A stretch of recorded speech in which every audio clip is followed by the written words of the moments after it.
Buen día, ingeniero. Hoy vamos a presentar el caso de aplicación de Big Data de Ánimo Tuitero elaborado por el Instituto Nacional de Estadística y Geografía del país de México. Esta presentación está elaborada por mi compañero Monra Jalife James y mi persona, Valdiglices Estrada Jacqueline. Siguiente. La presentación se divide en 3 puntos. El primero es el problema, seguidamente la solución y por último los resultados. Siguiente. El problema. En el año 2015 existía una carencia de herramientas tecnológicas para poder analizar y procesar datos sobre el bienestar colectivo en el país de México. Estos datos tenían que estar recopilados en tiempo real y tenían que estar georreferenciados. De esta manera se podían entender las tendencias y patrones emocionales. Siguiente.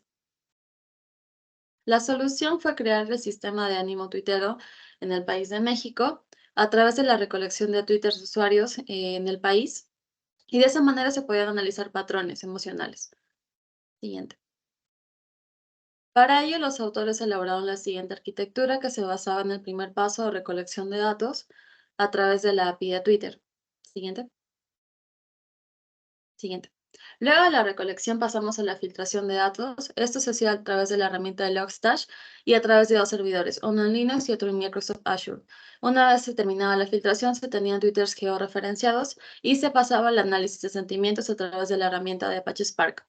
Se hacía una limpieza de los datos y se analizaban los datos en un ámbito de sentimientos.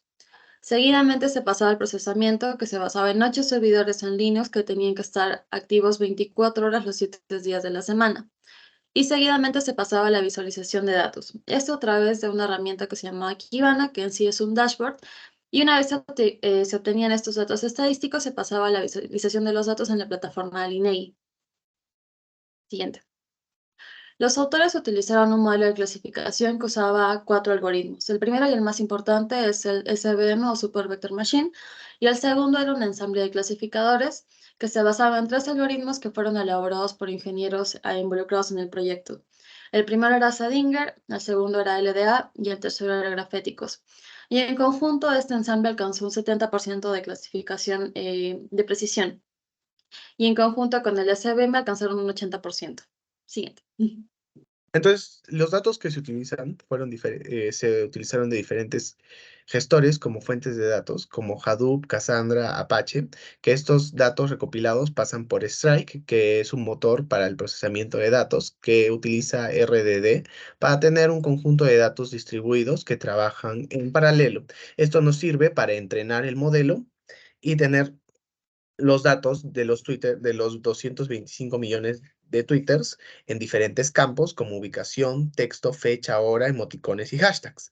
Estos twitters son denominados twitters limpios, que todavía tendrían que pasar por una normalización a través de los algoritmos ya mencionados, en donde como son textuales, se tendría que normalizar a través de la corrección de palabras, modificaciones, leucemas, polaridad de emociones, G-gramas y filtraciones, que esto nos permite llegar a los twitters normalizados. Esto significa que los twitters normalizados llegan a tener un estado de positivo, negativo o neutro.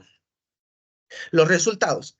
Los resultados son mostrados en la página del estado de ánimo de los tuiteros en México, en donde primero se muestra un mapa de México que está dividido por las regiones, donde si se selecciona alguna región, se mostrará a través de los años un índice de positividad y negatividad, en donde podemos ver que el índice más bajo representa que en el 2020 hubo una mayoría de estado de ánimo de los tuiteros, en este caso fueron los twitters negativos, en donde se puede llegar a decir que en el 2020, como fue la pandemia, los tuiteros mexicanos tuvieron un índice de twitters negativos, mientras que en el año 2022 hubo un incremento de este índice a twitters positivos, llegando a la conclusión de que ahí terminó la pandemia y podemos utilizar no solamente estos datos para saber cómo está el índice del ánimo de los tuiteros en México, sino también para poder llegar a hacer algún tipo de anuncio o, pro- o propuesta, ya que según el índice podría haber una dicha aceptación hacia estas propuestas o, o anuncios. Y llegando en conclusión que Big Data aprovecha la información organizada creada originalmente para otros propósitos. Gracias.